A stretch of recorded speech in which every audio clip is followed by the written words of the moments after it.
You can't know who you are today until you understand where you've come from. So in the book, the first whole section of the book, I go right back over the history of sales, to your point. And right back to 1884, when a guy named John H. Patterson first bought what was back then National Cash Register, a little company in Dayton, Ohio. Mm-hmm.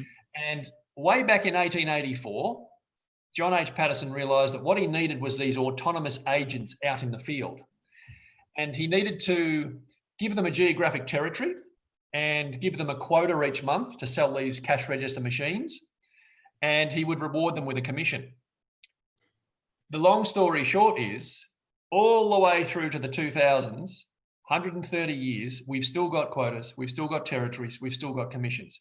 And to your point, in Karthika, you know, marketing has changed a lot. Sales is still stuck in, or in lots of parts of it, still stuck in the 20th century, and in fact, some of the 19th century type stuff. So it hasn't changed much at all, really. Yeah. Karthika, I know you have some questions for Graham as well from a marketing perspective. Yeah. Sorry, I was sorting out the text, but Graham, I was listening to you. We're live on YouTube now, Graham, just so you know. So I mean, I have to actually dispute what Lavi said in the sense that marketing people have changed how they think and things like that. There are tons of people I talk to, and I'm like, this is not how, you can't do things like this. And when you change, and when that change happened for you, did you feel like you were talking Greek when other people were listening to you? Did you feel the same way? Like when you put out your book, Sales Transformation, were people like, what's this guy on about? Absolutely. In fact, at the same time that I launched the second book, sort of, you know, talking about this forward-looking view of where sales was going, I was also posting a lot on LinkedIn, and the amount of people who, some of them got quite grumpy with me, actually. They were quite argumentative about my approach because, hey, sales has always been done this way. That's how it is. It's not going to change. You've got to make calls, and you've got to push the buyer and close the deal. You know, hunters and closers and all that stuff. So I started to preach this new message of no, forget all of that. Like, I've done every sales training course. I've read every one of those old-fashioned books, from precision selling, solution selling, target account selling, value-based selling, strategic selling, BIM Challenger. I've done them all, right?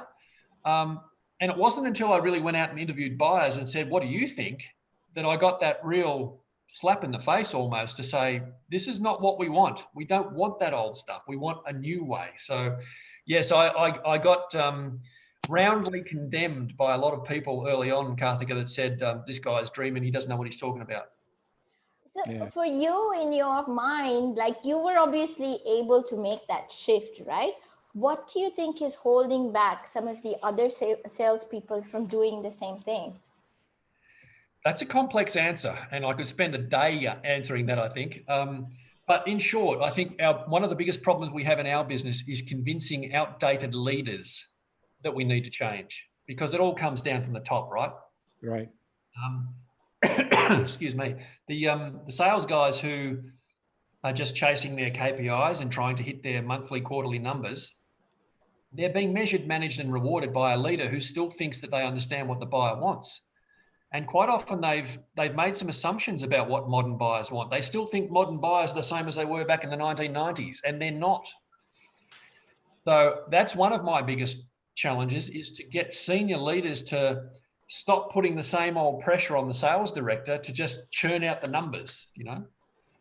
The second part, I think a lot of them are unaware, I think, Graham, I mean, of you know, some serious fundamentals. I mean, today, you know, Gartner and even Forrester have done this as well. They say, you know, 17% of the time, 17% is the time actually buyers spend with the supplier. And if you have multiple suppliers in that loop, it's 5 to 6% with each rep. So, you know, you're at a point where in the entire, you know, life cycle of a sale, only 17% of the buying decision of the time is spent with actually people who are selling something. I mean, and I would like to get your sort of thoughts on this. You know, with the pandemic, I would, and this is 2019 number, right? I mean, are you seeing a lot less of this happening? I mean, that even that 17% is shrinking? The face time that a salesperson has, or in this case, virtual time or whatever, with an actual buyer. I mean, they've done most of their homework way before they call you. 100%, 100%. And that was the point I was going to make, Lavindra, is, you know, when you talk to buyers about the process they go through when they're buying even low value, low cycle time sort of stuff, they're at least to 80% of the way through decision making before they want to talk to a vendor. Right. So, you know, if that's the case, if they're all the way through that decision making, by the time you turn up, Mr. Sales Guy, you turn up to have that first meeting, they've probably already selected their preferred vendor. Right. And so, yeah, the time spent now in trying to quickly qualify whether or not there's the right fit here to win a deal or to move forward with a relationship. I argue with my clients now, you're almost at that point where if you're coming in late all the time, you need to be better at qualifying out than qualifying in. Well, yeah, actually, I had an interesting question because, Graham, to your previous point where you said they get managed, measured, and rewarded based on this old way of thinking in sales. And Lavi, you always were a strong proponent that salespeople should not be paid a commission. That if Hallelujah. I've had long debates with people. I remember when I was part of Lavi's sales team, the first thing he said when he assembled the sales team is he said, "Have you guys watched Glengarry Ross?"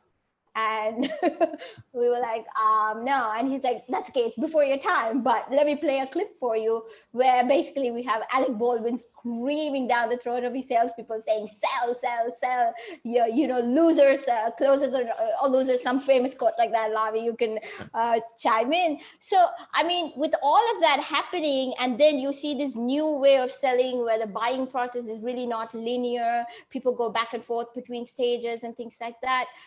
I mean, what role have you seen marketing play in all of this? Because I'm constantly amazed how little marketers also seem to compute. They're always like, okay, MQL, SQL, I've qualified it, I'm handing it over to you now. But it doesn't work like that anymore. No, it doesn't. It doesn't. And you're quite right. There's quite a bit to unpack there, but let me start with the Glen Ross, you know, the old that's just a classic when you look at that now.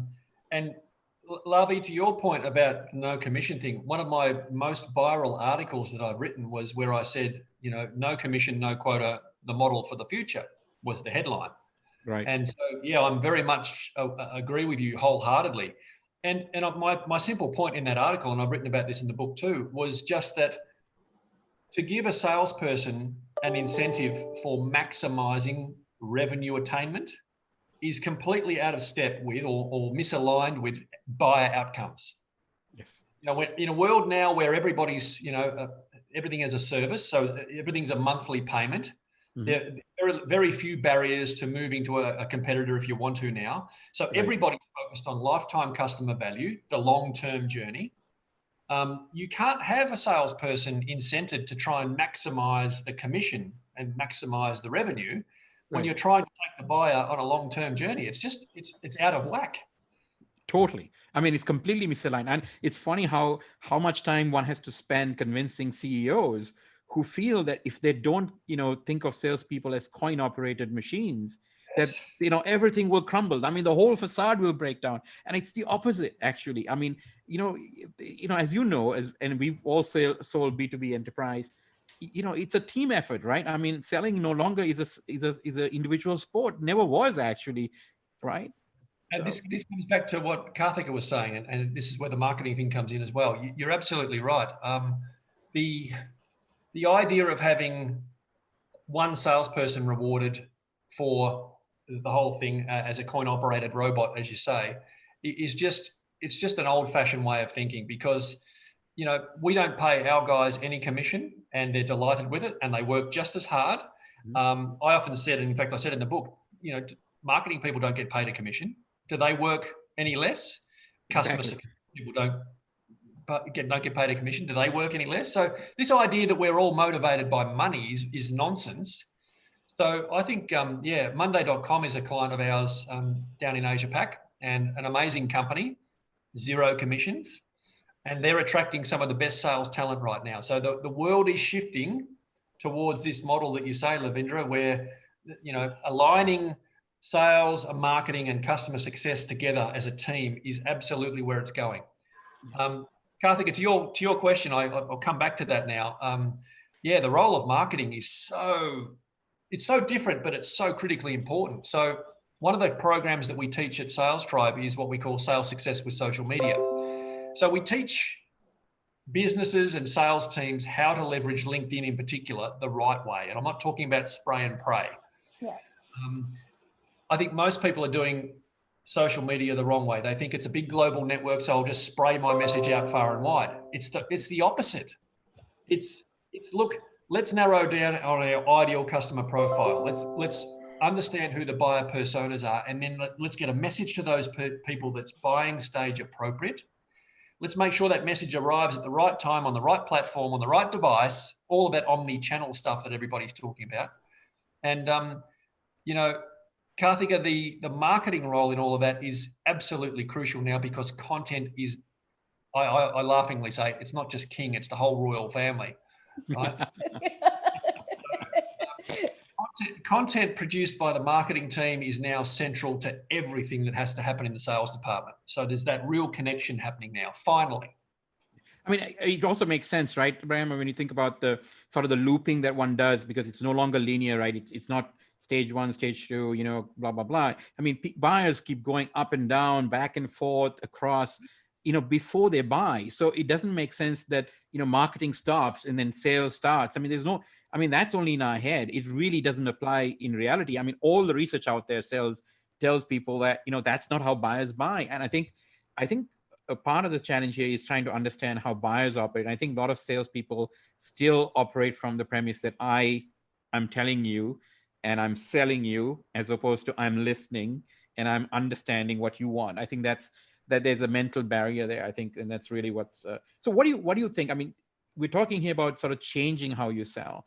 So if you were, for example, a salesperson who's recently got laid off, or the company's sort of gone away because of the pandemic, or you are actually a salesperson in job, but you're concerned sort of about, you know, what's to come in your future career.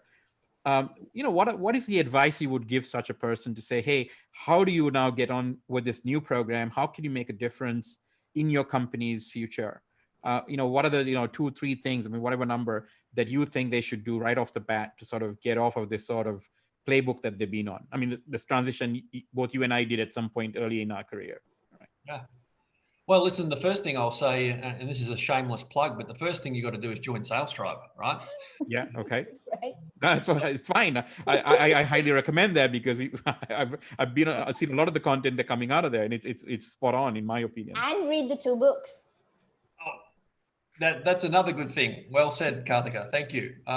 No, on a serious note, though, we saw this opportunity to build a business that's all about community, right? And right now, other than LinkedIn, there's nowhere where salespeople can go into a closed community and get the sort of education and upskilling that they now need.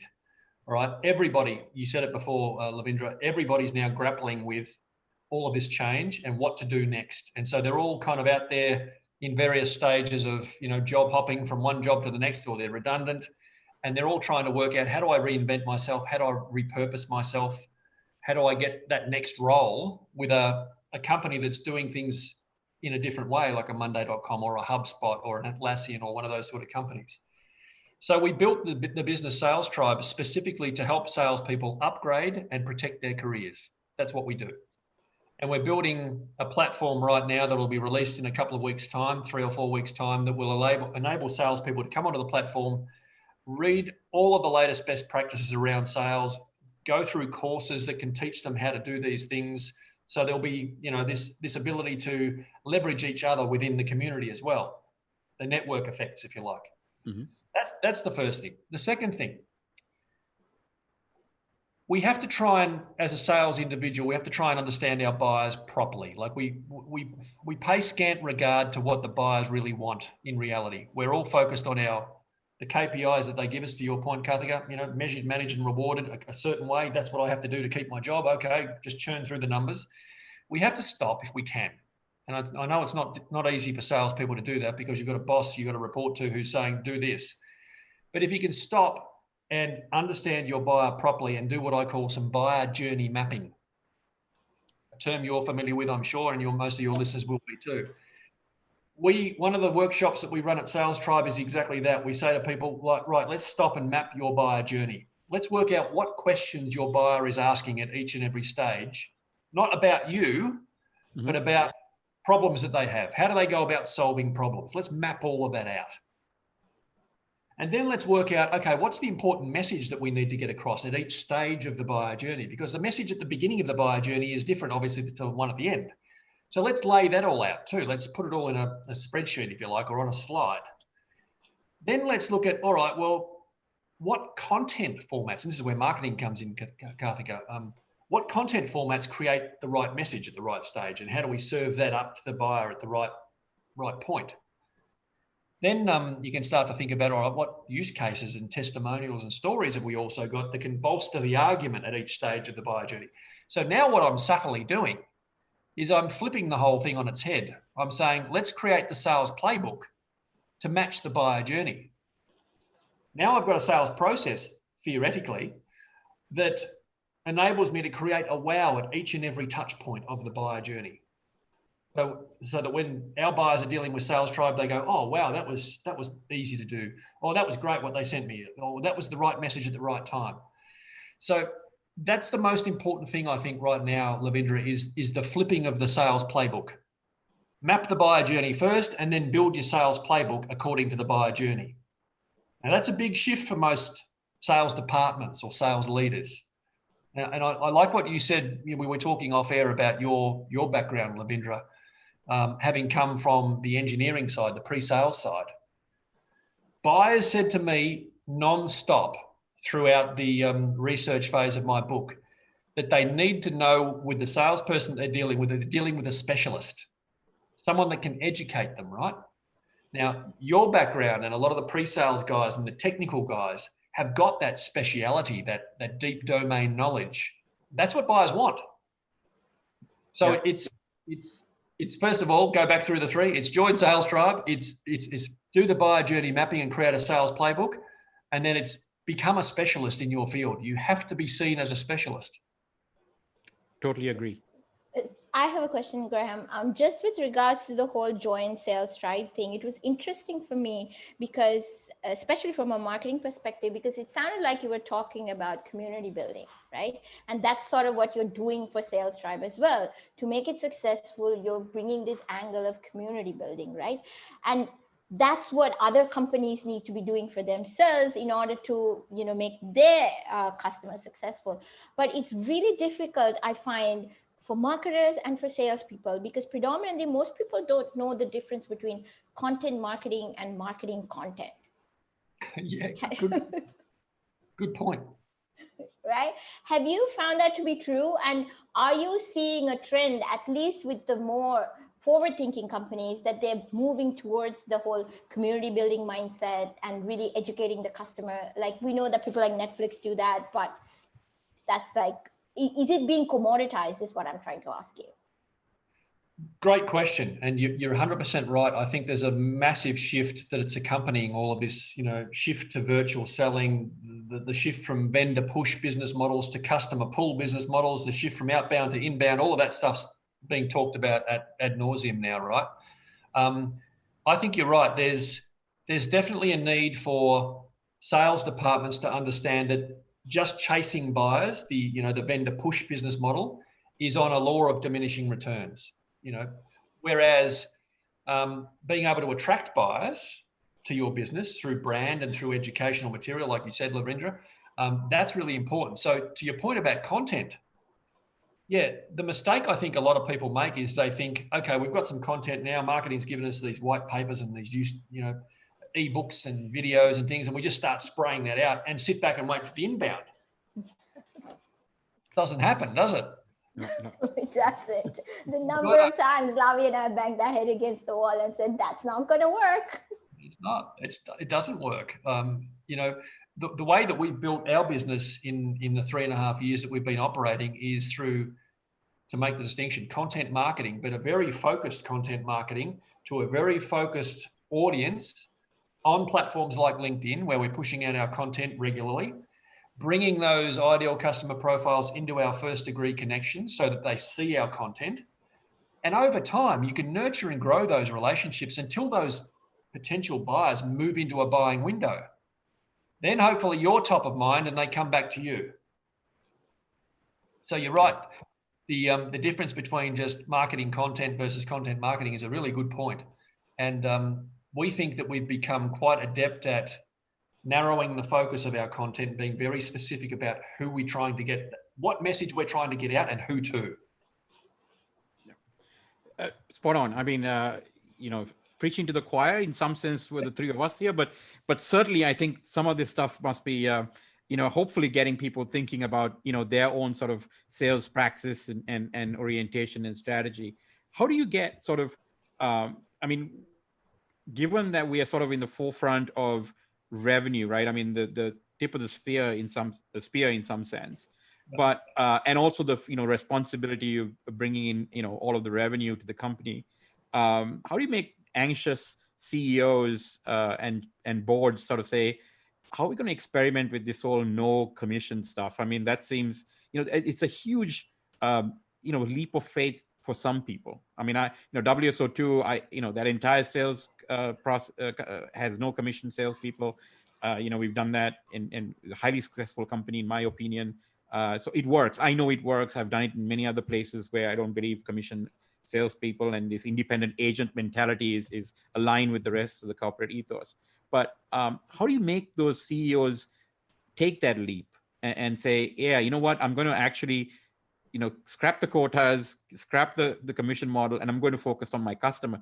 I know a lot of people pay lip service to that about, this whole new buzzword of customer experiences. And, we're all of the outward conversations or the mantras is, the Harvard Business School types is all about, customer first. But at the end of the day, their salespeople still get commission. So, that's where that breakdown happens, right? Because commission salespeople are not definitely putting the customer first, they're putting themselves first. I mean, we all know that. Correct. Listen, it's a really interesting topic. And as I said before, it's one of the biggest challenges I have in my business when we're dealing with, business leaders. It's getting them to shift their mindset. Listen, talking to CEOs or CFOs, those senior, even board members, you've got to talk in those financial, commercial metrics to get their attention. So let's focus on the two key ones. Well, actually the three key ones that I think are critically important now. First of all is lifetime customer value. Mm-hmm. Second of all is cost of acquisition. Mm-hmm. And the third one, which is arguably the most important one in this new world that we all operate in, subscription model, consumption models, is net retention. Churn. Yeah. So if I'm talking to a CFO or a CEO, I'm going to say, listen, tell me about the ratio between cost of acquisition and lifetime customer value. And once upon a time, Lavindra, you'll know this from your days, once upon a time, that was all about a 3-to-1 ratio. So if the lifetime value of the customer was $900,000, then the cost of acquisition should be about $300,000, thereabouts, allowing for margin and contribution margin, et cetera, et cetera. Nowadays, in this new subscription world where people can switch and change, the ratio is something like 9-to-1.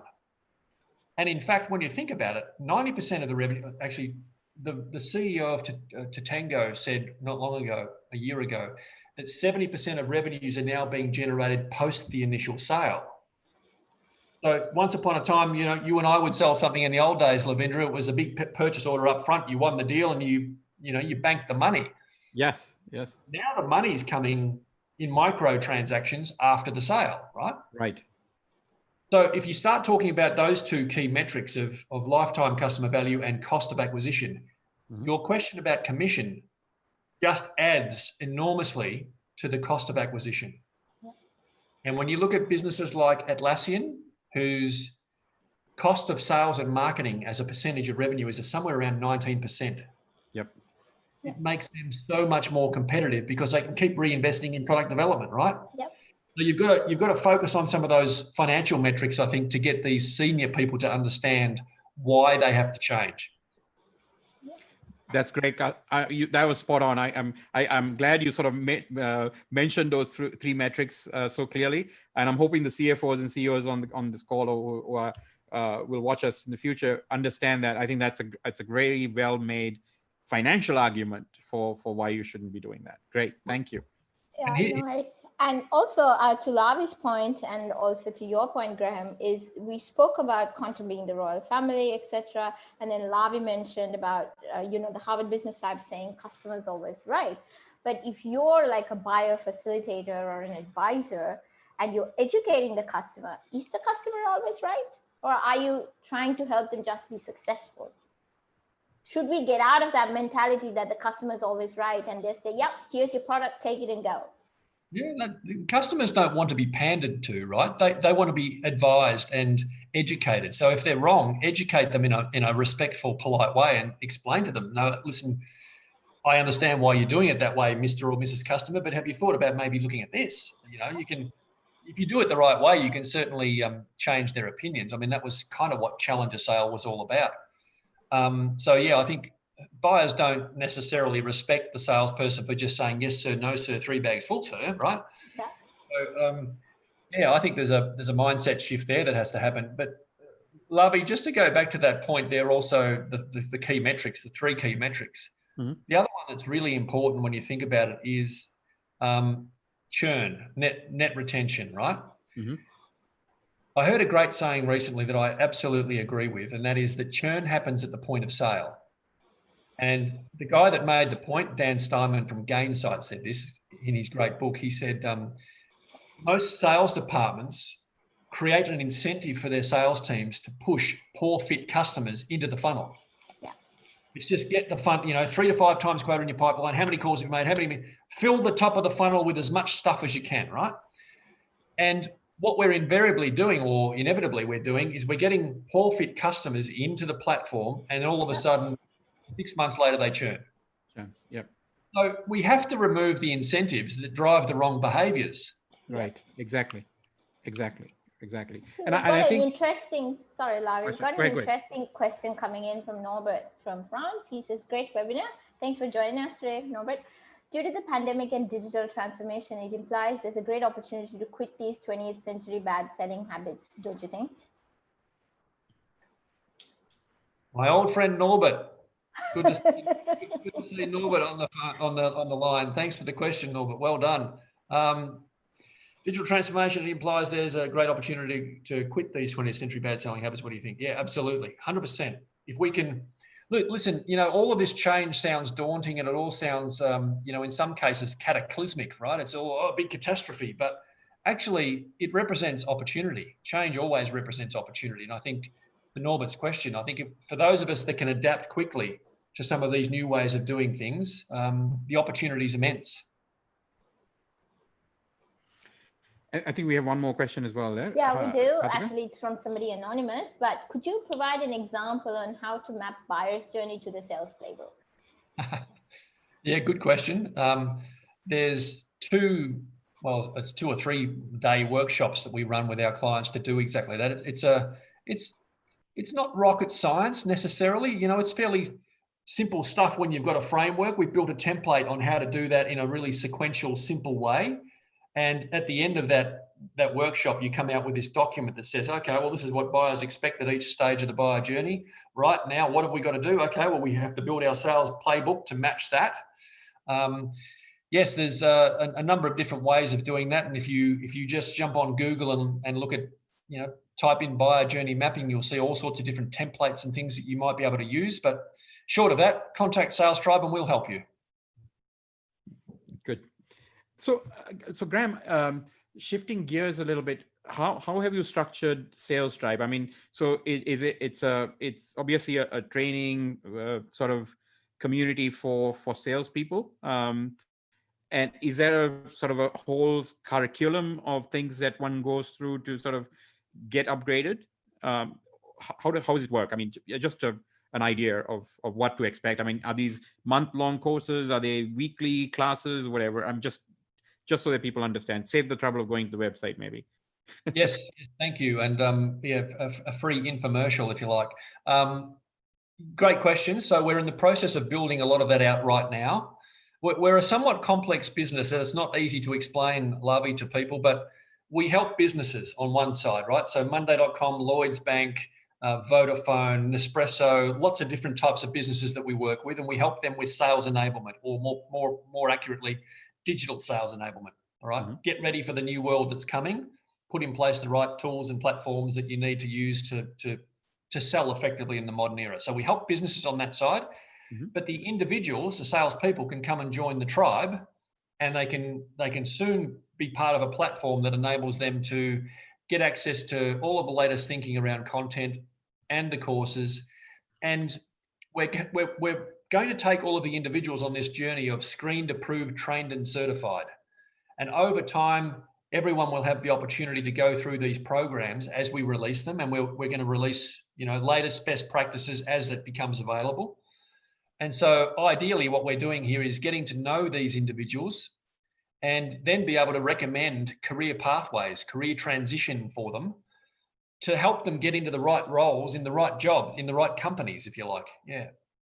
Okay. And you did mention a thing that I haven't addressed with you yet, is this technology component of sales, right? So a lot of people in the sales side simply think, oh, I have Salesforce, I have a CRM. That's just not adequate enough today, right? I mean, there are a lot of technology tools that salespeople should be using. There's a lot of AI that are used for forecasting. I mean, there's a plethora of sales enablement tools. I know that you've recommended a few as well. These are technologies that one should grasp and put in place. I mean, at minimum, isn't it? Absolutely, absolutely. And listen, this shift to virtual selling has just been accelerated by coronavirus, right? Everyone's sitting at home. Everyone's trying to work out which tools do I use, which platforms do I use. Speaking of tools, I know we're using Zoom here, but can I share a screen with you and share a quick image? Sure, Yeah, sure. of course. Yep. Did you make Graham a host, right? Do we have to make him a host? Okay. I'll show you our tools selection, Labi, since you've asked the question. I just happen to I think it's have one important. ready. So, just a very simple depiction of some of the tools that we use at Sales Tribe, and I'll share that with you so you can see it in a full screen. There's around about 5,000 thereabouts independent software vendors now in the sales stack space, as there is in the MarTech space, Karthika. Right. So many tools and so many platforms. We spend now quite a lot of time trying to distill down all of those numbers of tools into a selection of tools that the average sales team, the average salesperson should be thinking about using. We break them up into these categories. And, depending on what type of business you are, what industry you're in, whether you're a mature business, whether you're a geographically dispersed sales force, et cetera, we recommend to our clients certain tools. And this is just a rough selection of some of the ones that we think are, on the high list, if you like, of ones that you should be thinking about. Mm-hmm. We love Monday.com. We unashamedly say that we partner with those guys. We think that's a great tool across lots of different applications. We're big fans of Microsoft, obviously, and the whole Power BI dynamics and where that's going now, combined with LinkedIn itself, since they own LinkedIn. Yep. We recommend HubSpot as a wonderful platform for all sorts of things, not just CRM and marketing automation, but a whole range of things that they're looking at bringing board. Seismic software is a great one as well in terms of sales enablement. Yep. So there's lots of tools. The trouble is, how do you make sense of which one's right for you? Right. And obviously, the days of just using a CRM is over, right? I mean, you have to adopt at the right level. I mean, if you're a small organization, there's limits to what you can put in place from a cost perspective or a budget perspective. But you should be constantly looking for more tooling to improve your outcomes, rather than saying, oh, I have this and I'm going to rely on a lot of sort of talk and speak stuff, right? It's funny. I there's a lot of people that I speak to a lot of startups and founders of startups, and their first sort of go-to position in the sales area is cold call, like lead gen. Let's just pick up the phone and let's hire some people and make calls. And I tell them this. I said, there isn't an elevator pitch good enough, and there isn't a suave, debonair pitch person that can pitch enough that someone who don't know you from Adam will actually buy. So, I mean, there isn't a pitch. There isn't somebody who can, even if you're going to sing it to them, right? You're not going to get attention. because they don't know you from Adam. And I asked him, when was the last time you bought something from someone like that, completely cold? 100%. And the answer is no, but they still persist. No, but you have to set one up for us. I'm like, but why would I do that? You would fail, right? So I don't know why that still persists, that, somehow you can pick up a call and phone somebody cold, not even warm, but cold, and say, hey, let's do business together. And they expect that to work. Yeah, 100%. Listen, as buyers, all of us are now highly adept at blocking, right? I don't answer the unknown caller. When the phone rings, if I don't know who it is, I don't answer. Yep. And the same's now happening with my email inbox. If I don't know who this person is who's in my inbox, then I'll either block it or just put it straight to junk. So those old-fashioned outreach methodologies, they're not underpinned by any kind of knowledge of the buyer. It's just spray and pray, and it's got to stop. It's so the return on that investment now is so low that it's not worth doing. Worse still, it damages your brand. It makes you look desperate. Yeah. Like who would be doing that these days when we've got access to all of these tools, all this data? So, one of the tools that's not on here, Lavi, is a company called Bombora that you've probably heard of. Okay. And Bombora is one of those buyer intent data companies where vendors can get access to certain information about buyers who might be now moving into a buying window, real time. Okay. And they can leverage that data and say, okay, well, it looks like, Westpac Bank in Australia just might be looking for a CRM. Okay, now's a good time to contact them. The data is available. Yeah. We don't need to just pick up the phone and start calling cold. We can leverage LinkedIn and create and nurture a relationship on LinkedIn over time without just sort of, bombarding people with a blanket message. Yeah. I agree with you. We've just got a very interesting question coming through from Gehan Dias. Thanks for joining us today. Hi Derek, great talk so far. Can we hear a little bit more about marketing in the new world, i.e. how to effectively reach target buyers and generate leads in the new world? And you were sort of going in that direction, Graham, so I thought I'd interject with the question. It's a great question, Gehan. And look, it's top of mind on every business's sort of agenda right now is how do we get more leads, particularly now with COVID and what's happening. So, I always go back to that thing about visibility creates opportunity, right? So first and foremost, let's make sure we're visible. And to your point before, Karthika, about content marketing versus marketing content, you've got to have the right strategy in mind. You've got to be very clear about who your buyer is and what message you're trying to get out there. But then you've got to do the work to get out there in the marketplace and create the visibility. Once you've created some visibility and you've got attention, which is the hardest thing in all the noise that's going on, then you might be a chance to actually get a seat at the table, or as I put it, open a narrative that you can then carry forward, right? That's the big challenge. So it's a great question by Gehan around how do we do that? So we focused a lot of time and energy at Sales Tribe on this program that I mentioned before, Sales Success with Social Media, that teaches salespeople how to create the right profile that's credible, that's trustworthy, how to then build a network of ideal customer profiles that you can nurture over time, how to use content to get their attention and educate them and be seen as a resource that might be able to help them, and then open with a narrative that you can carry forward and nurture that relationship over time. The key thing here is patience. Surprise, surprise. Take your time. Be patient. You don't have to, grab a lead quickly and, quick, it's a lead, it's an SQL, go, hand it off to the BDM and he tries to rapidly close it because that's what his boss told him. Yeah, I mean, so there's sort of two themes I'm seeing in sort of a thread weaving through our conversation today. I just want to get your feedback on that. One is this whole concept of, the amount, I mean, obviously the customer is doing a huge amount of research, both online and offline and with peers and others on sort of what they need to buy or what the solution should be. So the huge quantum of research that they do. I don't see, and I've always professed this within sort of the organizations that I've run for sales, that research, that component is something the salespeople need to do, that you need to do your own research way before you pick up a phone call or even respond to a query, research and find out, everything that's going on, not only just about that customer or their company, but around that company. I mean, who are their competitors? What are they doing that's different from the company you're about to speak to, right? And what are the industry trends? I mean, this is a lot of work. There's a lot of homework. I mean, this is almost amount of due diligence that financial people sort of do on companies they want to put money into, right? So you got to be that sort of credible when you do that. That's one sort of theme. I think a lot of salespeople just don't want to spend the time. They expect marketing to do that. That's one.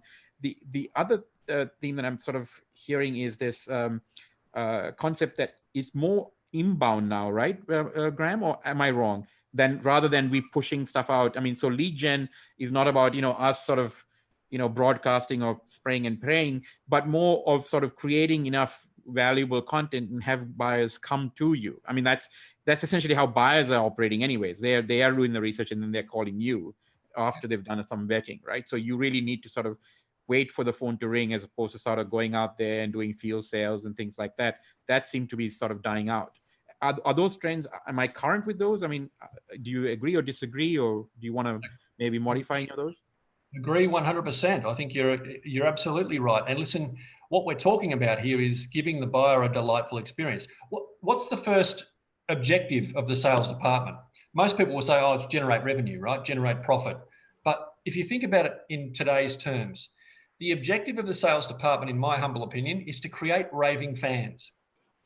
Right? Raving fans repeat purchase. They tell other people, they'll act as a reference, they'll give you a testimonial, they'll create a little video showcasing what you've done for them. That's the objective. So if you start from that position of, okay, what we're trying to do is create the most delightful experience possible, so we have raving fans. So let's step back from that or work backwards from there. What do we have to do to create that kind of experience? Well, it's not interrupt them. It's not push a message down. It's not pitch at them. It's not try to manipulate them. It's give them educational material, create value before you try to extract value. It's give them content at the right stage that might be interesting to them. And then hopefully bring them to you when they're ready. That's a delightful experience. It's not a delightful experience if I get a call every Friday afternoon because the guy's got a deal to close. Hey, can we get that deal brought in? What have we got to do to close the deal? And marketing, Karthika, is critically important in all of this now. It's like sales, pre-sales, customer success, marketing, product management, all together to give the buyer what the buyer wants.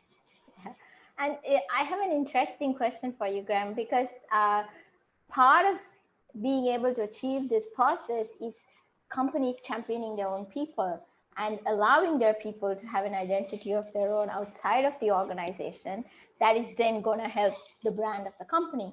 But most companies don't like that because they're scared that their top people will be poached or will go somewhere else or will get too big for their boots to be able to manage. So what do you say when that sort of thing happens? Like, what is the message you give to CEOs or, the C-suite who are holding their people back, essentially? Yeah, we often come across companies that are worried sometimes about their own people pushing out content on LinkedIn and places like that if they go off message. And we're often given, great big thick documents called the social media policy. Yeah. Salespeople are told you can't say this and you can't say that and don't say this. And in my 5 years of doing this, training people around, leveraging LinkedIn, etc., I've not seen a single salesperson who's been that silly that they want to jeopardize their career and say something about Donald Trump or something about religion. They generally, they're not that silly. Right. So I think, give them a bit of credit, give them a little bit of credibility and let them help. The other thing in amongst that question, Karthika, is the halo effect that they call it created. Exactly. When Graham Hawkins develops his brand, he's a sales guy inside a company and he develops his brand and he looks credible online, then that reflects well on the company and vice versa. Yeah, and I don't know why some people don't actually promote that, right? The individual brand enhances the other brand. I mean, it's the halo effect, as you so rightly put. I mean, but people seem very leery to sort of promote that as sort of and today I think if you don't do that, you run the risk of not having enough sort of credibility out there, right? I mean, it's your people that people buy from at the end of the day. I mean, it's a relationship. Hey, I talked to Graham from company XYZ, and it was such a pleasure to work with, and therefore I bought something, right? It's not like I talked with some unknown person at that company and therefore I bought the product. It never, nobody ever says that. They always remember the salesperson positively or negatively based on the experience that they had, right? So yeah, that's right. And listen, I was, as I said at the outset, Lavindra, I was the old school sales guy who was out there hunting in the territory, the lone wolf, the quota crusher, all of that old fashioned language. Mm-hmm. And it wasn't until I went and started to talk to buyers about what they actually want that I realized that all of those old behaviors are just no longer consistent or in step with what modern buyers expect. So we all have to change, whether we like it or not. And I think you can nurture relationships now on these platforms that we've got. As you said before, do the research, or what I call the pre-search. Mm-hmm.